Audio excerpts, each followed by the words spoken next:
నిద్రపోతున్న మనము మేల్కోవడము అని దానికి అర్థం కదా. నిద్రపోతూ ఉంటాము అంటే ఒక స్టాగ్నేట్ స్టేజ్లో ఉంటాము, లేకపోతే పర్లేదు బాగానే ఉన్నాము, స్పిరిచువల్గానే ఉన్నాము, బైబిల్ చదువుతున్నాం, ప్రేయర్ చేస్తున్నాం, చర్చ్కి వెళ్తున్నాం, ఆఫరింగ్స్ ఇస్తున్నాం, టైత్ ఇస్తున్నాము, హెల్ప్ చేస్తున్నాము. సో ఇవన్నీ మనం చూసుకున్నప్పుడు మనం ఏమనుకుంటామంటే ఐఎమ్ ఆల్ రైట్, నేను బాగున్నాను, ఇంతకు మించి ఇంకా ఆత్మీయత అంటే ఏంటి, ఏమి లేదు, ఇంతే అన్న స్టేజ్లో మనం ఉంటాము. సో మనం ఎంతసేపు ఏం చేస్తామంటే దేవునికి మనము ఏమి ఇస్తున్నామో అనేది చూస్తాము, దేవుడు మనకి ఏమి ఇస్తున్నాడో అనేది మనం చూసుకుంటాము. వీటిని బేరీస్ చేసుకొని ఐఎమ్ స్పిరిచువల్ అని అనుకుంటూ ఉంటాము. కానీ ఇంకా లోతైన ఆత్మీయత ఉంది అని మన సహవాసము వారు అనుభవించి దానిని రుచి చూసి మనకి నేర్పించారు. బట్ కాల పరిధుల్లో మనము కూడా ఏమవుతున్నామంటే ఇంకా నిద్రపోయే స్టేజ్లోనే, లాస్ట్ టైం కూడా చెప్పాను కదా మీకు, యోనా ఏం చేశాడు, తప్పు చేశాడు కానీ తప్పు చేశాను అనే పశ్చాత్తాపము లేదా భయము లేకపోతే ఇది లేదు, చక్కగా అడుగు భాగానికి వెళ్ళిపోయి ఏం చేస్తూ ఉన్నాడు, నిద్రపోతూ ఉన్నాడు. మనము కూడా స్పిరిచువల్గా ఈ ఫిజికల్గా లేదా మన కొలతతో కొలుచుకొని, మన కొలత అంటే ఇందాక చెప్పాను కదా, మనం ప్రార్థన చేస్తున్నాము అంటే అది మన కొలత, బైబిల్ చదువుతున్నాం కాబట్టి మన భక్తి అనుకునేది ఒక కొలత, లేకపోతే ఆఫరింగ్స్ టైత్స్ దేవునికి ఇవ్వవలసిన భాగాలు ఇస్తున్నాం కాబట్టి అది మనకు ఒక కొలత. సో ఇలాంటి కొలతలన్నీ తీసుకొని మనం ఏం చేస్తామంటే మనము భక్తులము అని ఒక అంచనాలోనికి వచ్చేస్తాం.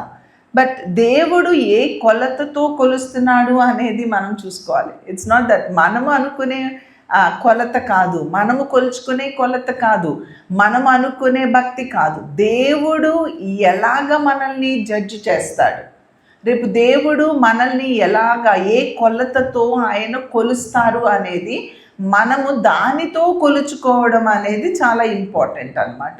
సో ఆయన ఏ కొలతతో మనల్ని కొలుస్తారు అనే విషయాన్ని మీరు ఆలోచన చేసుకోవాలి, అది మనము నేర్చుకోవాలి. సో ఇక్కడ యోనా ఈ కొలత బాగానే ఉంది, భయపడ్డాను, పారిపోతున్నాను, నా ప్రాణాన్ని రక్షించుకోవడం కోసం అనుకున్నాడు, అందుకే తను ఏమీ ఫీల్ అవ్వడం లేదు. మనము కూడా మన కొలతతో కొలుచుకున్నప్పుడు మనం ఎలా అనిపిస్తామంటే మనము భక్తులము అనిపిస్తాము. అందుకనే మనకేమీ చింత ఉండదు, ఇంకా లోకాల్లోనే మనం అనుకున్న విధానంలోనే మనం అడుగులు ముందుకు వేసి ఈ లోకాన్ని సంపాదించుకోవడంలో మనము తృప్తి పొందేస్తూ ఉంటాము. ఆత్మీయత అనేది పాపం నిద్రపోతూ ఉంటుంది, దానికి ఇంకా ఏమీ పని లేదనమాట, దాన్ని ఏమీ నిద్ర లేపమన్నమాట. కాబట్టి ఇప్పుడు రివైవ్ అవ్వడము అంటే ఏంటి అంటే మరలా మనము మేల్కోవడము. ఏ స్థితిలో నుంచి మేల్కోవాలి అంటే ఆ స్టేట్ ఆఫ్ నార్మల్ పొజిషన్, అంటే ఇప్పుడు అలాగా ఉంటూ ఉన్న ఆ నార్మల్ పొజిషన్ నుంచి, లేకపోతే ఆ ఫిజికల్ ఫంక్షనింగ్లో ఉన్న మనము, అరే ఇది మనం ఫిజికల్ ఫంక్షన్స్లో ఉన్నాము, నార్మల్గా ఉన్నాము, అందరి హ్యూమన్ బీయింగ్ లాగానే ఉన్నాము, మన పక్కనున్న దేవుని లేని ప్రజలకు, అంటే దేవుని లేని ప్రజలు అంటే నేను వేరే వాళ్ళ గురించి మాట్లాడలా, నేను ఎప్పుడు చర్చ్ గురించే మాట్లాడతా. ఓకే, చర్చ్లో ఉన్న దేవుని లేని ప్రజలు మనము కూడా వాళ్ళతో కంపేర్ చేసుకొని అలానే మనం బ్రతికేస్తూ ఉన్నాము, యాజ్ ఎ క్రిస్టియన్స్గా ఉన్నాము, క్రైస్ట్ లేని వారిగా మనం ఉన్నాము. క్రీస్తు బిడ్డలము అని చెప్పి క్రీస్తును కలిగి లేని బ్రతుకు మనం బ్రతుకుతున్నాము, క్రీస్తు లక్షణాలు లేని వారిగా మనం బ్రతుకుతాము, క్రీస్తు స్వారూప్యము లేని వారిగా మనము బ్రతుకుతాము. లాస్ట్ టైం మీకు ఒక హోంవర్క్ ఇచ్చాను, ఏమని ఇచ్చాను, క్రీస్తు యొక్క గుణ లక్షణాలన్నిటినీ వ్రాయమన్నాను. వ్రాసారా? ఇప్పటికి చాలా డేస్ అయిపోయినాయి. ఓకే, అయితే ఈ క్రీస్తు యొక్క లక్షణాలు రాసిన తర్వాత ప్రభువా ఈ లక్షణాలు నాలో ఉండాలి అని మీరు రాసిన బుక్ని ఓపెన్ చేసి ప్రతి దినము ఈ లక్షణాలు నాలో లేవు నాన్న, ఈ లక్షణాలు నాకు ఇవ్వు అని ఒక్కొక్క వర్డ్ని చదువుకొని ప్రార్థన చేసిన వారు ఎంతమంది? That is important. ఒక హ్యాండ్ లేచింది, మరి రెగ్యులర్గా చేసిందో లేదో కానీ బట్ చేస్తుందట. Very good. సో ఇది మనం నేర్చుకోవాలి. రాయడం ఇంపార్టెంట్ కాదు, అవి ఆల్రెడీ బైబిల్లో ఉన్నాయి. ఎందుకు రాయమన్నాను అంటే దానిని మనము మన స్వంతం చేసుకోవడానికి, ఆయన ప్రతినిధులుగా మనం ఉండాలి. ఆయన బిహాఫ్ ఆఫ్ ఆయన ప్రతినిధిగా మనము ఈ లోకంలో బ్రతకాలి. ఇప్పుడు ఎంత గొప్పతనం అండి ప్రతినిధిగా బ్రతకడం అంటే. ఒక మినిస్టరు, లేకపోతే ఒక ప్రైమ్ మినిస్టర్, లేకపోతే ఒక ప్రెసిడెంట్కి ప్రతినిధిగా నిన్ను పంపించారనుకోండి, ఎంత ఘనత నీకు కదా. ఆ ప్రెసిడెంట్కి ఇచ్చిన వాల్యూనే నీకు కూడా ఇస్తారు. సో ఇప్పుడు మనందరము క్రీస్తు రక్తములో కడగబడిన మనందరము కూడా క్రీస్తుకు ప్రతినిధులమండి. క్రీస్తు స్వారూప్యములో ఉన్నవారము, క్రీస్తు లాంటి మనస్సు కలిగిన వారము, క్రీస్తు లాంటి గుణలక్షణములు కలిగిన వారం అనమాట క్రీస్తు ప్రతినిధులము అంటే. మరి అవేమన్నా మనలో కనిపిస్తున్నాయా కదా. ఎంత చీప్ స్పిరిచువాలిటీ మనలో ఉంటుందో. మనల్ని మనం చూసుకున్నప్పుడు, నాకు నేను చూసుకున్నప్పుడు సమ్టైమ్స్ ఐ మెజర్డ్, నా కొలతతో నేను కొలుచుకున్నప్పుడు ఐఎమ్ ఓకే అనిపిస్తుంది. కానీ దేవుని కొలతతో కొలిచినప్పుడు అమ్మో అసలు దగ్గరలో కూడా లేనే అని భయం వేస్తూ ఉంటుంది. భక్తులమే, బోధిస్తూ ఉన్నవారమే, జీవిస్తున్నాము అనుకుంటూ ఉన్నవారమే, కానీ క్రీస్తు గుణ లక్షణాలకి ఎంత దగ్గరగా ఉన్నామో లేదా ఎంత దూరంగా ఉన్నామో అనేది మ్యాటర్స్ అన్నమాట. దయచేసి క్రీస్తుకు దగ్గరగా, క్రీస్తు గుణ లక్షణాలను కలిగిన వారముగా మనము బ్రతకాలి. చాలామంది మనము బ్రతకడం మీద ఫోకస్ ఆపేసి వేరే వాళ్ళ బ్రతుకు మీద మనం ఫోకస్ పెడతాం. So then you can't focus on yourself. అరే వేరే వాళ్ళ బ్రతుకు మీద నీకెందుకండి interest? He given life to live like him. నీకు ఆయన ఇచ్చిన జీవితం ఆయనలాగా నువ్వు జీవించాలి. ఫస్ట్ నువ్వు జీవించి ఆ తర్వాత ఇతరులకు ఏం చేయాలి? జస్ట్ ప్రొక్లెయిమ్, చెప్పు. వాళ్ళు తీసుకుంటారో లేదో సెకండరీ, వాళ్ళు యాక్సెప్ట్ చేస్తారో లేదో మనకు అనవసరం, కానీ వారికి చెప్పాలి. చెప్పిన తర్వాత వారి కొరకు మనము ప్రార్థన చేయాలంతే. తర్వాత కార్యము జరిగించేది దేవుడు. విత్తనాలు విత్తువాడు విత్తుకుంటూ వెళ్ళిపోయాడు. విత్తుకుంటూ వెళ్ళిపోయిన తర్వాత దానిని ఫలింపచేసేది ఎవరండి? దేవుడు. దానికి నీరు పోసేది వేరు, దాన్ని పోషించేది వేరు, దాన్ని పెంచేది వేరు. ఇవన్నీ డిఫరెంట్ వర్క్స్. సో మన పని ఏంటి అంటే నీవు ఒక మాదిరికరమైన వ్యక్తిగా, ఈ దినాలలో ఆ మాదిరిని కూడా అవుట్వర్డ్ అపియరెన్స్ చూస్తారు. నేను లాస్ట్ టైం కూడా మీకు చెప్పాను, అవుట్వర్డ్ అపియరెన్స్ చేంజ్ చేసుకోవడం చాలా ఈజీ, కానీ ఇన్వర్డ్ అపియరెన్స్ చేంజ్ చేసుకోవడం ఈజీయా అండి? ఈజీయా? ఎప్పుడు వైట్ డ్రెస్ వేసుకోమంటే it's easy to wear white dress every day. మా స్కూల్లో మాట్లాడుకుంటూ ఉన్నాము, యూనిఫామ్ వేసుకుంటే బాగుంటుందేమో అని. టీచర్స్ అందరూ okay and immediately they accepted it. Okay, so it's easy. కానీ అందరూ కోపంగా ఉండకూడదు, కోపం కంప్లీట్గా మీలో నుంచి పోవాలి అని చెప్పాను అనుకోండి, పోతుందా? సో వర్క్ ఆన్ ఇంటర్నల్గా వర్క్ చేయాలి మనం. ఆ రివైవ్ రావాలి అంటే మార్పు అనేది ఫిజికల్గా కాదండి, ఇంటర్నల్గా మన స్వభావములు ఏమవ్వాలి? మారాలి. మన నేచర్ అనేది రూట్ అవుట్ అవ్వాలి. గాడ్స్ నేచర్ మనలో పెట్టారు. ఈ గాడ్స్ నేచర్ మీద మన నేచర్ పైలప్ అయిపోయింది. సో ఇప్పుడు దాచబడిన ధనము అది ఉంది నీలో, దేవుని ఆత్మ నీలో ఉంది, కానీ అది ఎక్కడో మూలపడిపోయింది. ఇక్కడ మనకి ఒక స్కూల్లో క్యాంటీన్ అని పెట్టాము, కానీ అది మనకి స్టోర్ రూమ్ అయిపోయింది. మా బిడ్డల్ని అరే అప్పుడు నెయిల్స్ కొట్టే మిషన్ ఉండాలి కదా మన దగ్గర, ఆంటీ క్యాంటీన్లో ఉంది ఆంటీ పట్టరండిరా అంటే, ఆంటీ అది ఎక్కడో అడుగునుంది ఆంటీ, అది పెట్టిన తర్వాత ఎన్నో పైన వేసేసాం, ఇప్పుడు దాన్ని తీయాలంటే మొత్తం బయటికి లాగాలంటే ఇట్ టేక్స్ లాంగ్ టైం. అలా ఉంది మన స్పిరిచువాలిటీ. దేవుని ఆత్మ నీలో లేదా అంటే ఉంది, కానీ దేవుని ఆత్మను ఏం చేస్తుంది, దేవుని ప్రేమను నీ ఫిజికల్ అపియరెన్స్ కవర్ చేసేస్తుంది. నీ ఇష్టాలు పైన దేవుని ఇష్టము మీద, నీ ఇష్టాలు మీద ఇష్టాలు ఇష్టాలు ఇష్టాలు పడిపోయి ఇక దేవుని ఇష్టం అనేది నీలో ఉందో లేదో, అసలు లేకుండానే ఉందా అన్నట్లుగా ఎక్కడో ఒక మూలుందన్నమాట. రివైవ్ అంటే ఏంటి అంటే, ఇప్పుడు మనము అరే దేవుని ఆత్మ నాలో ఉందే, ఆయన తన స్వహస్తాలతో నన్ను నిర్మించారే, నన్ను నిర్మించిన ఆయన ఊపిరిని, ఆయన ఆత్మను పని నాలో ఊదరే, అది నాలో ఉంది, కానీ దాని తాలూకు లక్షణాలు నాలో ఏమీ కనబడడం లేదు, దానిని నేను వెలికి తీయాలి అనుకోవడం అన్నమాట. ఎన్ని సంవత్సరాల నుంచి దేవుని దగ్గరికి మనం వస్తున్నామండి.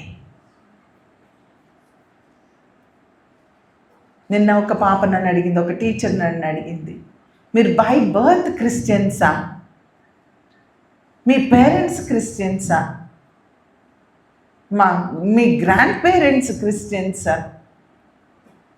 వాళ్ళందరూ క్రిస్టియన్స్ అయినంత మాత్రాన నేను బై బర్త్ క్రిస్టియన్ ఫ్యామిలీలో పుట్టినంత మాత్రాన నేనెలా క్రైస్తవురాలను అవుతానండి? క్రీస్తుని నా స్వంత రక్షకునిగా నేను అంగీకరించినప్పుడు మాత్రమే నేను క్రైస్తవురాలను అవుతాను. అది నేను 7th స్టాండర్డ్లో ఉన్నప్పుడు నేను క్రీస్తుని నా స్వంత రక్షకునిగా నేను అంగీకరించాను.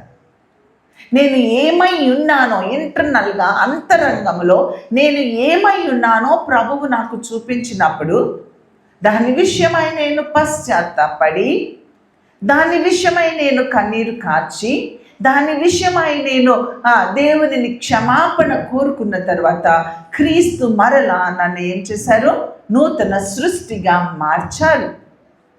ఇట్స్ అ పర్సనల్ ఎక్స్పీరియన్స్ అవ్వాలి మనది. క్రైస్తవ కుటుంబములో పుట్టినంత మాత్రాన మనం క్రైస్తవులము కాదు.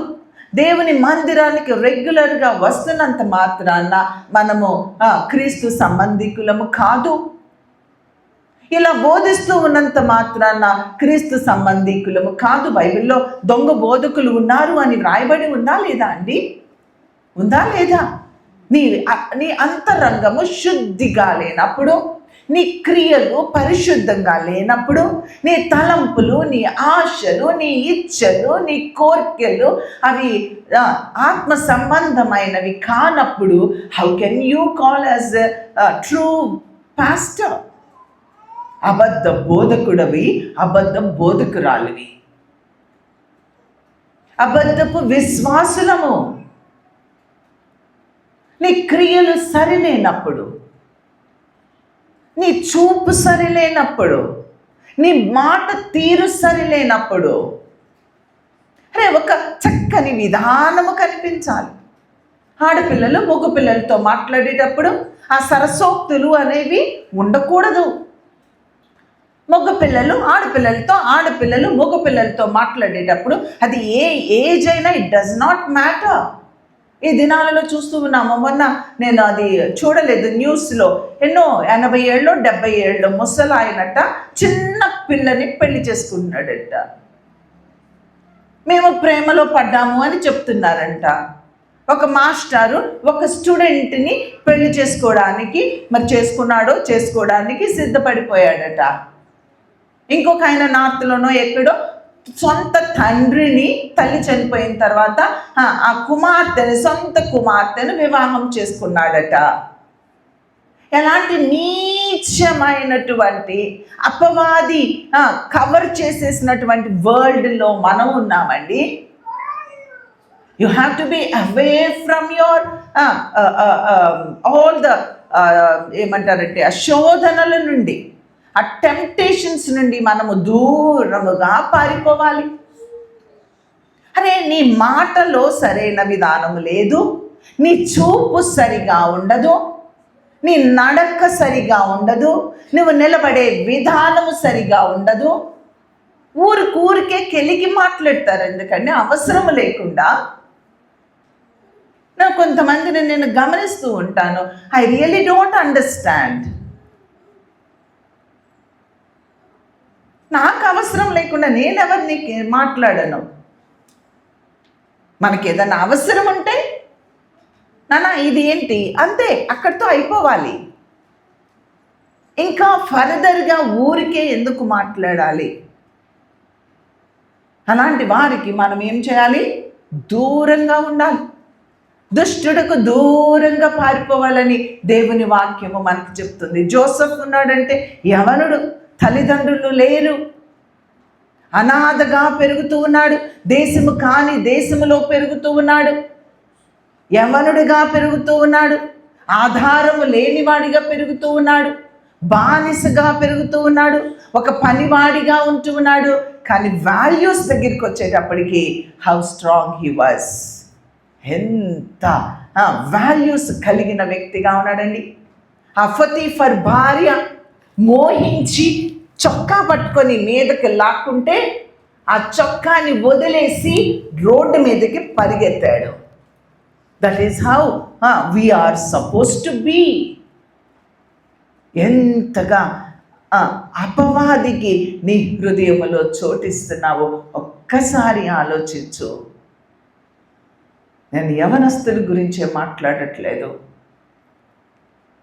వృద్ధులైన అలాంటి స్వభావము కలిగిన వారుగా అపవాది అలాంటి స్వభావాలను వారిలో ఇంజెక్ట్ చేసేస్తూ ఉన్నాడు.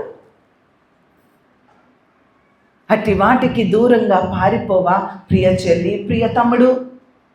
How long? నిజంగా దేవుడు ఎలాగ భరిస్తున్నాడోనండి మనల్ని, ఎలాగ భరిస్తూ ఉన్నాడో. మన అంతరంగాన్ని, అంతరంగ స్వభావాన్ని ఆయన చూసి, అబ్బా కొన్నిసార్లు నాకైతే నా దగ్గర ఉన్న వాళ్ళ పై రూపాన్ని చూస్తేనే నన్ను పిండేసినట్టు అయిపోద్ది నా హృదయం.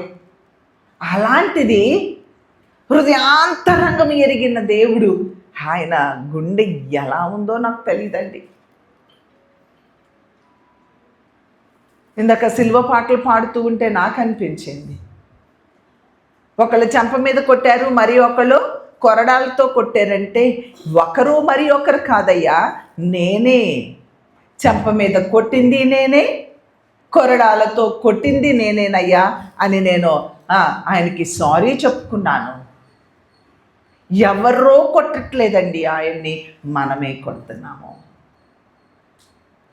ఈనాటికి భక్తులమని చెప్పుకుంటున్న మనము మన స్వభావముల అంతరంగములో జయ జీవితము లేని ఒక ఆత్మీయ చెల్లి తమ్ముడు, ఎందుకండి మన భక్తి ఎంత వ్యర్థమండి? రివైవ్ అవ్వొద్దా? రివైవ్ అవ్వొద్దా?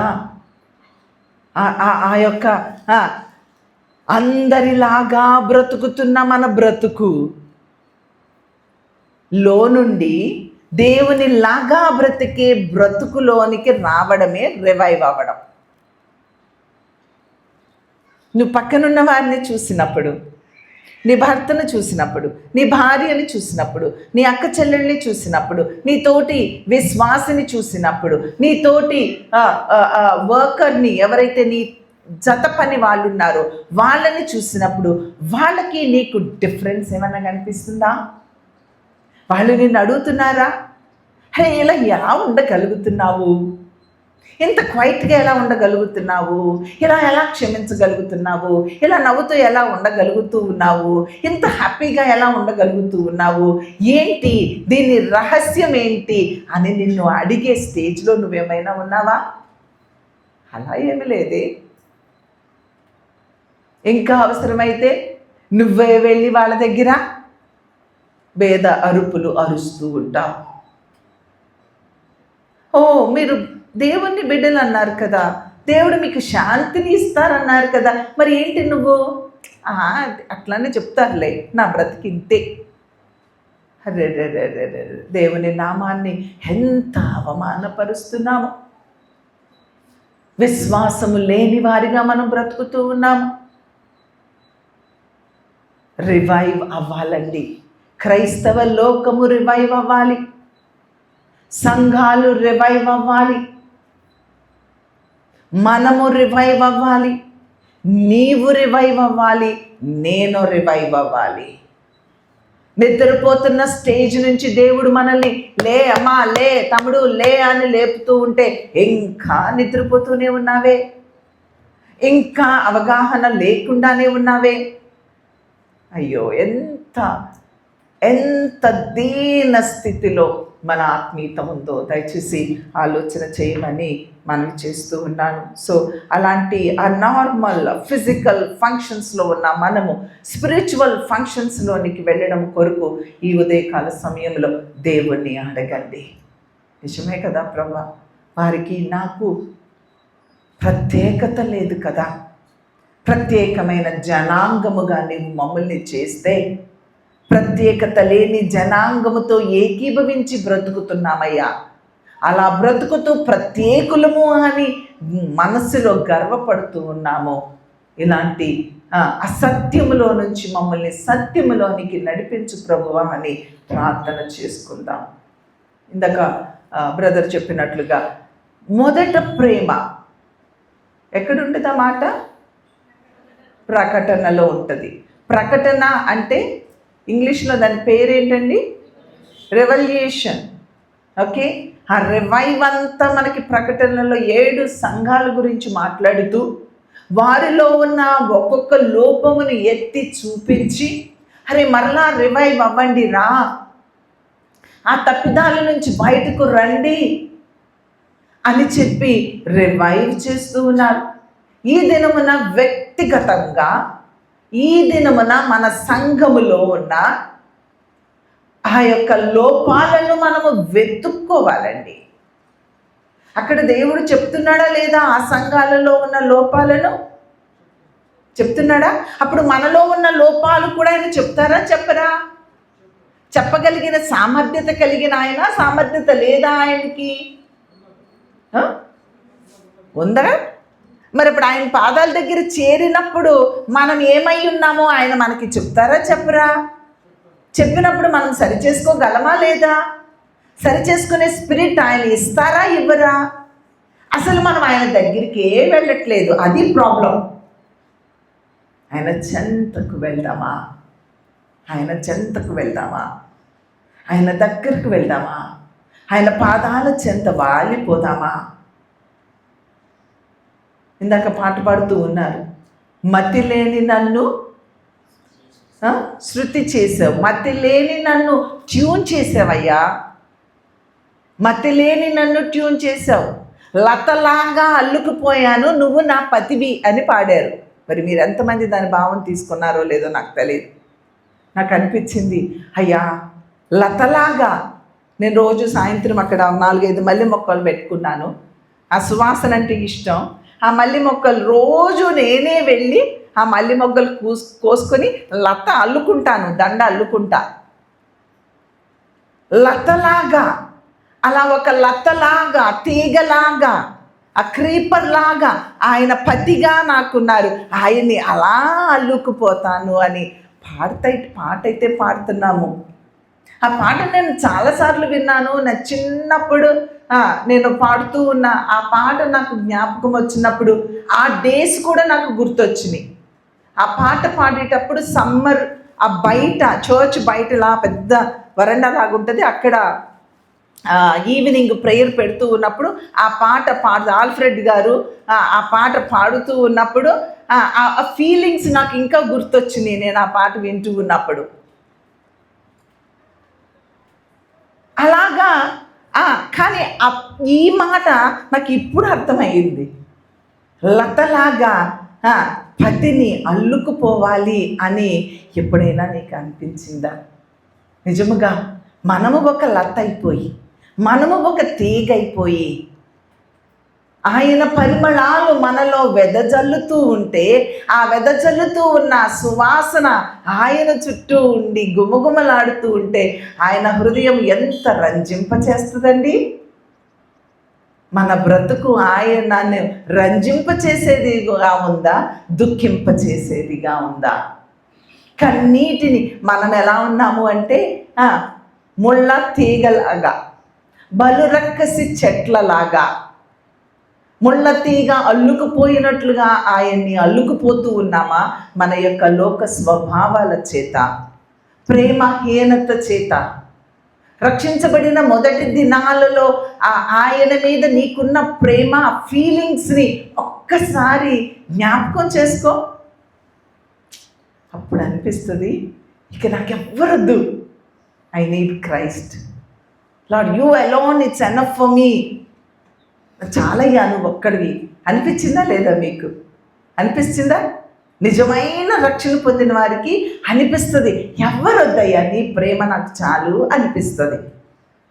అలా అనిపించిన మనకి కాలపరిధుల్లో స్లోగా భర్త బాగా తిట్టేవాడు అనుకోండి, భర్త బాగా బాధ పెట్టాడు అనుకోండి, దేవుడే నువ్వు చాలు డాడీ, నాకు ఇంకెవ్వరొద్దు.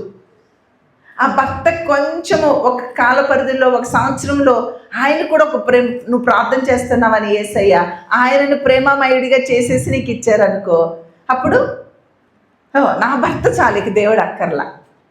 అప్పుడేమో మాట్లాడితే దేవుని సన్నిధిలోకి వెళ్ళి ప్రార్థన చేసావు, ఇప్పుడైతే నీ భర్త దగ్గరికి వెళ్ళి అల్లుకుపోతా ఉంటావు. ఆయనకేమో నువ్వే నా పతివి, నేనే నీ తీగనంటావు, ఆయనకి ముళ్ళ కిరీటం చుడతావు. అంటే ఇప్పుడు దేవుడు దయతలిచి నీ భర్తను మార్చకూడదా? దయతలిచి నీ భార్యని మార్చకూడదా? దయతలిచి నీ బిడ్డల్ని మార్చకూడదా? వారిని మార్చు కొలది, వారిని ఆయన స్వరూప్యములోనికి తెస్తూ ఉన్న కొలది నీవు ఇంకా ఆయన స్వరూపములో ఏమవ్వాలి? ఎదుగుతూ ఆ సువాసనలను వెదచలుతూ మరెక్కువగా అందరూ కలిసి ఆయనను పతిగా చేసుకొని ఆయన చుట్టూ మనం ఏమవ్వాలి? అల్లుకుని పోవాలి. కానీ సాతాను మనల్ని కంఫర్ట్ జోన్లోకి మనల్ని దేవుడు పంపించినప్పుడు సాతాను దేవుణ్ణి మరిచిపోయేలాగా మనల్ని చేసేస్తుంది. అందుకే మనము రివైవ్ అవ్వాలి. అందుకే మరలా ఆయన చేసినటువంటి మేళ్లను జ్ఞాపకం చేసుకొని ఆ మొదట ఆయన మీద ఉండిన ప్రేమను అది ఈ లోకము అనే దానితో కవర్ చేసేసాము, లోక ప్రేమతో కవర్ చేసేసాము. అందుకని దేవుని ప్రేమ అది ఎదగకుండా అది ముళ్ళ కంపల వలె అణిచివేస్తూ ఉందన్నమాట. సో ఇప్పుడు ఏం చేయాలంటే ఈ లోక ప్రేమ అనే ముళ్ళ కంచెను గనక మనం తప్పించుకోగలిగినట్లయితే మరలా మనలో మొదటి ప్రేమ అనేది ఉద్భవిస్తుంది. దానికి ఊపిరి పోయండి. అది ఎలా ఉందో తెలుసా? చావు బ్రతుకులలో ఉంది. ఈ దినము నీవు ఆ దేవుని ప్రేమకు ఊపిరి పొయ్యకపోతే అది చచ్చిపోతుంది. ఈ హార్ట్ అటాక్స్ వచ్చిన వాళ్ళు, కింద పడిపోయిన వాళ్ళు ఇలా ప్రెస్ చేస్తారు, దాన్ని ఏమంటారు మరియు అమ్మా?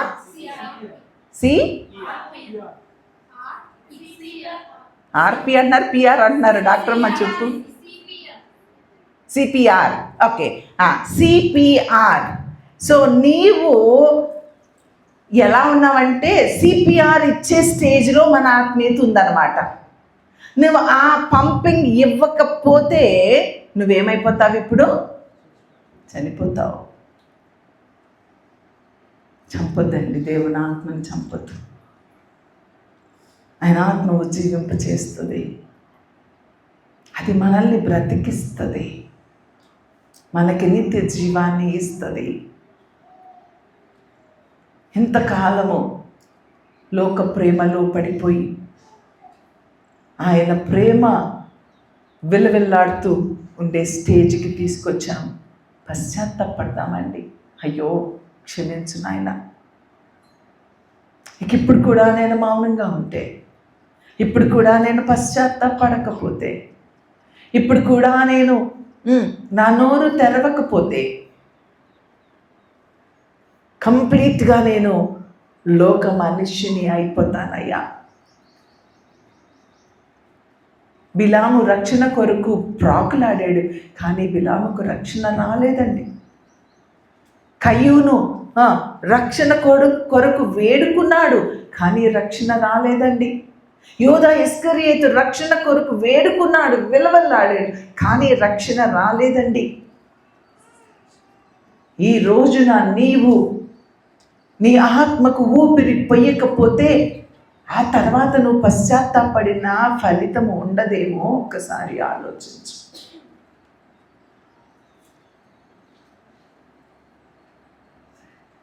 ఆ తర్వాత నువ్వు ఇచ్చిన there's no use. అక్కర్లేదులే నాన్న.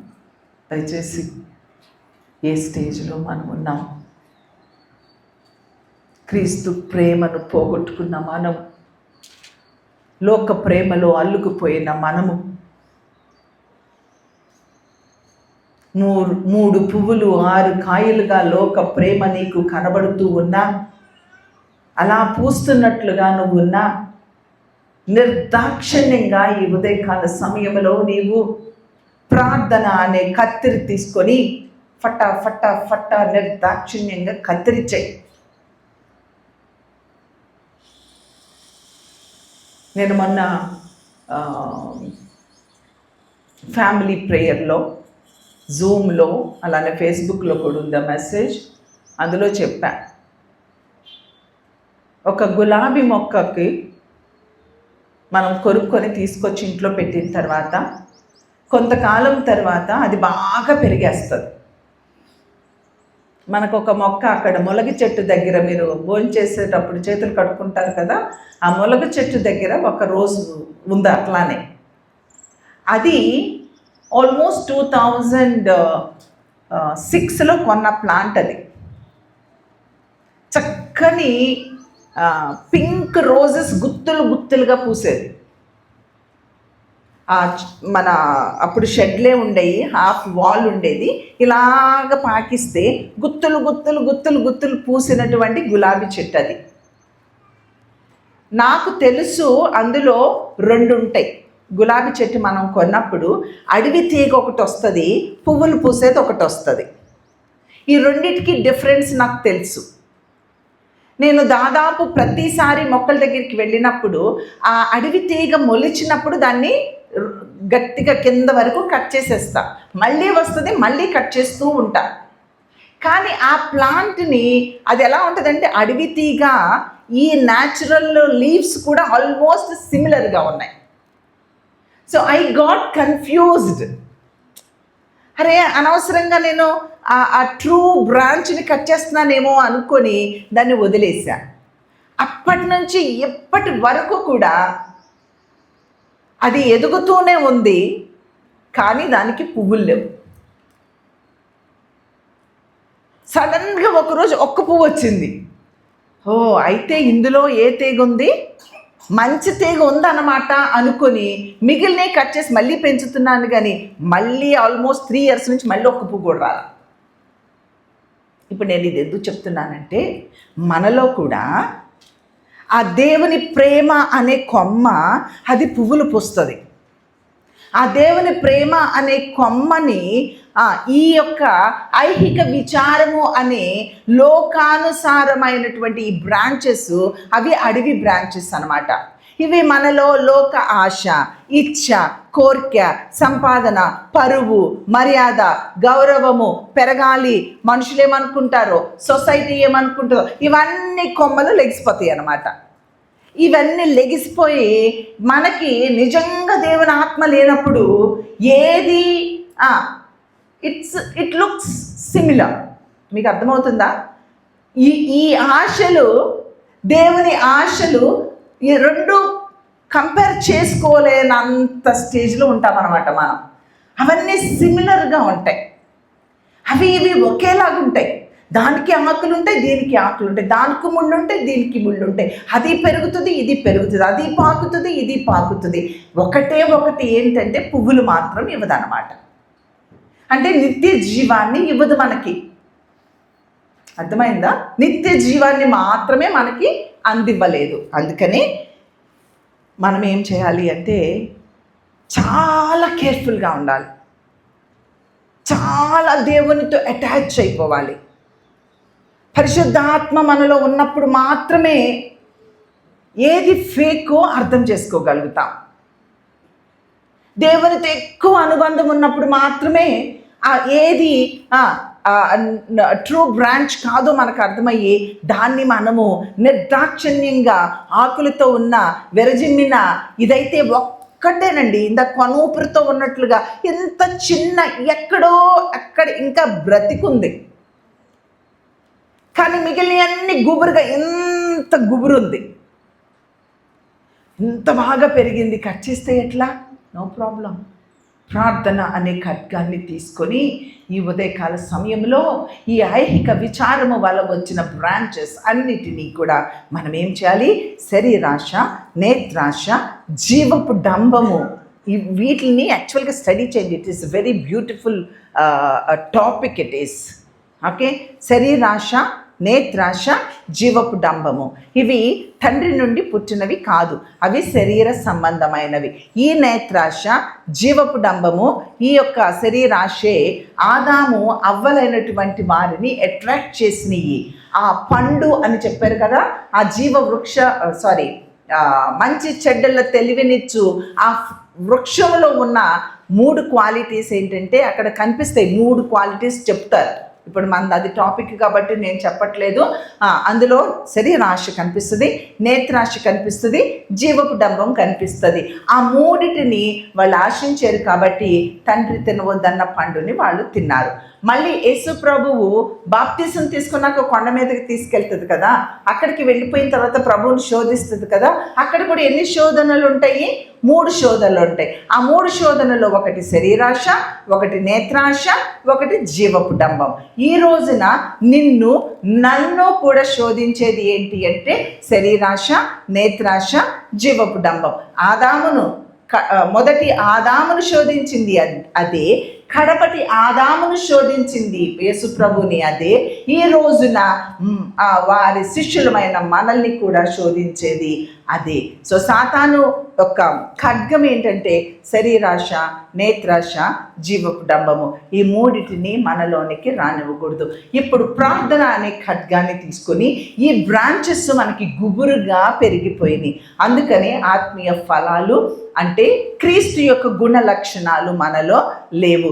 ఎక్కడో ఊపిరితో ఉన్న అది ఏంటో ఫైండ్ అవుట్ చేసి మిగిలిన బ్రాంచెస్ అన్నిటినీ ట్రిమ్ చేసి ఆ ఒక్క దానిని ప్రార్థనతో, వాక్యముతో దానిని పోషించి దానిని పెద్ద చేయగలిగడమే రివైవ్ అని నేను చెప్పగలను. కాబట్టి ఏ స్టేజ్లో ఉన్న మనము ఎలా రావాలి అనేది దేవుడు ఈ దినాన్న మనల్ని కోరుకుంటూ ఉన్నాడు. కాబట్టి ప్రియ చెల్లి, ప్రియ తమ్ముడు, this is the time you have to be revive. మనము ప్రార్థన చేయాలి. అంత్య దినాలలో ఉన్నాము, అపాయకరమైన దినాలలో ఉన్నాము, వార్తలు వింటూ ఉన్నాము, దుర్వార్తలు వింటూ ఉన్నాము.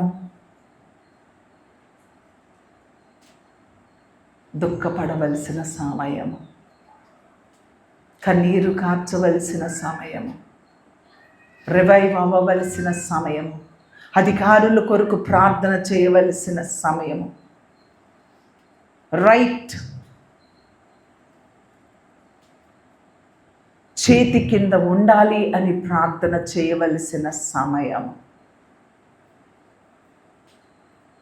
ఏమి తిందామా, ఏమి తాగుదామా, ఏమి ధరిద్దామా అనే సమయం కాదండి ఇది. ఉపవాస ప్రకటనలు చేసుకొని, ఉపవాస దినాలు ప్రకటించుకొని కన్నీరు కార్చవలసినటువంటి దినాలు ఈ దినాలు. నీ ప్రార్థన ఎంతో అవసరము, నీ కన్నీరు ఎంతో అవసరము. చిన్నపిల్లలారా, రివైవ్ అవ్వండి. చిన్నపిల్ల ప్రార్థన దేవుడు ఆలపిస్తాడట. మనం ఏది అడిగితే అది ఆయన అనుగ్రహిస్తారట. ప్రార్థన చేయండి. మౌనంగా ఉండొద్దు, మౌనంగా ఉండొద్దు. మీకు సమయం ఉన్నప్పుడల్లా దేవుని మందిరానికి వచ్చి నీతో పాటు నీ ఫ్రెండ్స్ ఎవరన్నా అంగీకారం తెలపగలిగినట్లయితే అట్టి వారిని కూడా నీవు ఆకర్షించుకొని అట్టి వారిని పిలుచుకొని మందిరములో కొంత ప్రార్థన అనేది మనకు చాలా అవసరమైనది. First you revive yourself, then we can revive churches. ప్రార్థన చేయండి. నాకు ఒక ఇన్సిడెంట్ గుర్తొస్తుంది. నయోమి, తన భర్త పేరేంటి, ఎలీమెలెక్, రొట్టెల ఇల్లు అయిన బెత్లెహేమును విడిచి వెళ్ళిపోయారు. వెళ్ళినందువల్ల వాళ్ళకి ఏం నష్టం కలగల. చాలా సంవత్సరాలు సుఖంగా బ్రతికారు. దేవుడు మాలో లేడు, దేవుని ఆత్మ మాలో లేదు అని కూడా గ్రహించనంత ఎదిగారు. చేతికి అందుతుంది అనుకున్నప్పుడు వాళ్ళకి అర్థమైంది, పూడ్చలేని వెలితి వారి కుటుంబాలలో వచ్చింది. మగదిక్కు లేదండి. అప్పుడు కళ్ళు తెరిచింది నయోమి. నేను బెత్లెహేముకి వెళ్ళిపోతాను అంటుంది. వారు చనిపోకముందే, ఆ మగదిక్కు కోల్పోకముందే నేను బెత్లెహేముకి వెళ్తాను, నా దేవుని దగ్గరికి వెళ్తాను అనుకుంటే ఎంత బాగుండేదో కదా. అన్నీ కోల్పోయాక కళ్ళు తెరుస్తామండి. అదే క్రైస్తవ్యం. అన్నీ కోల్పోయాక కళ్ళు తెరుస్తాం. అందరినీ కోల్పోయాక కళ్ళు తెరుస్తాం. నష్టపోయాక ఏడుస్తాం. నష్టపోకముందే దేవుడు మనల్ని బోరలు వేసి దేవుని భక్తులను, వాక్యాన్ని మనకు వినిపింప చేస్తూ ఉన్న మన మనస్సు కరగదే. రాతి గుండె అయిపోయింది, ఏమి కరుగుతుందండి? నీకు మనుషుల్లో లోపాలే కనపడుతున్నాయి, దేవుని బిడ్డల్లో లోపాలే కనపడుతున్నాయి, కానీ నీ లోపాలు నీకు కనపడవు. అందుకే నీ హృదయం కఠినమైపోయింది. పట్ట అందరూ లెగిసిపోతున్నారు అనుకో. నీ ఇంట్లో కొడుకులు, లేకపోతే నీ భర్త, లేకపోతే నీ భార్య, నీ పిల్లలు, నీ మనవాళ్ళు లెగిసిపోతున్నారు అనుకో. అప్పుడు ఏడిస్తే వచ్చేస్తారా అండి? ప్రాణం వస్తుందా? రాదు కదా. క్షేమంగా ఉన్నామని గర్వంగా బ్రతుకుదామా? క్షేమంగా ఉందామని ప్రార్థన లేకుండా బ్రతుకుదామా? క్షేమంగా ఉన్నాము కదా అని లోకాన్ని సంపాదించుకుంటూ బ్రతుకుదామా? ప్రార్థన చేసుకుందామండి, పశ్చాత్తాపడదామండి. కోల్పోకముందే అయ్యా నీ పాద చెంత పడతానయ్యా, నష్టపోనివ్వద్దు నాన్న, నాకు నువ్వు కావాలి. నీ ప్రేమ ఉంటే చాలు. నీ ప్రేమ ఎక్కడో విలవిల్లాడుతూ కొన ఊపిరితో ఉంది. లోక ప్రేమలో మునిగిపోయానయ్యా, నన్ను క్షమించు అని చిన్న ప్రార్థన చేస్తావా? దయచేసి ఆయనతో మాట్లాడే సమయం ఆసన్నమయ్యింది. కూర్చుంటావో, నిలబడతావో, మోకరిస్తావో, శాస్త్రాంగ పడతావో నాకు తెలియదు కానీ చెల్లి, నీకు ఎలా కంఫర్ట్ అయితే అలా ప్రభు పాదాల మీద వాలిపోవా? ఆయన పాదాలు అక్కడున్నాయి, గట్టిగా పట్టుకుంటావా? నీ 2 చేతులతో ఆయన పాదాలు పట్టుకొని నానా నన్ను క్షమించవా అని ఒక చిన్న కేక వేస్తావా? పశ్చాత్తాపడదామమ్మా. నీ స్వరము వినాలని, నీ పశ్చాత్తాపాన్ని చూడాలని, నీ రియలైజేషన్ని చూడాలని ఆయన నీతో మాట్లాడి ఉన్నారు. ఈ ఉదయకాల సమయంలో నాతో మాట్లాడి ఉన్నారు. ప్రార్థన చేసుకుందామా?